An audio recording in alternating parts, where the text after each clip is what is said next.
Keshon igihe ntari mpari watekereje iki? Natekereje ngo use uzaguma hariya ntugaruke. Sinagenda singaruke. Yo Keshon ntabwo ushobora kugenda ngo singaruke. Kandi uri hano mu Rwanda nagusize mu Rwanda.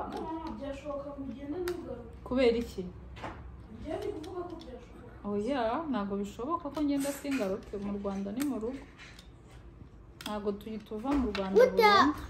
Mama, use hari ikibazo. Sibyo? Kobe? Igihugu cyawe kiba ari igihugu cyawe.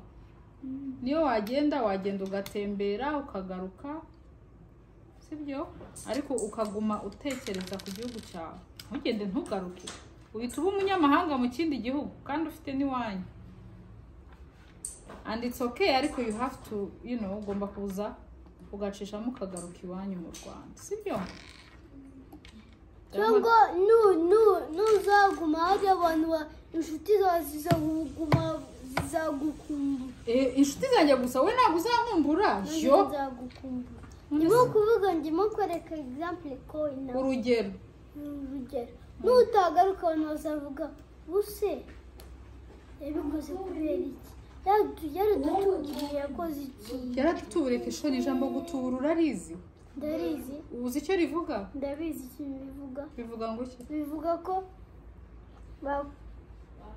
kirasi iki kintu ariko ntabwo ari kirashaje n'ikintu gishaje. Nicyo gutubura bivuze? Ninde wabikwigishaje ibyo bintu? Okay, nanjye wumvise abantu babivuga? Nanjye natangiye kubyiga. Ninde wumvise avuga iryo jambo bwa mbere?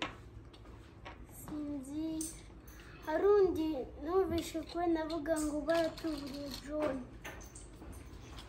Gute kwako bamuha yagiye kugura amazi baramutubira baramuyishaje. Niko gutubira. Niko batera isoni. Oya ntabwo uri kudutera isoni.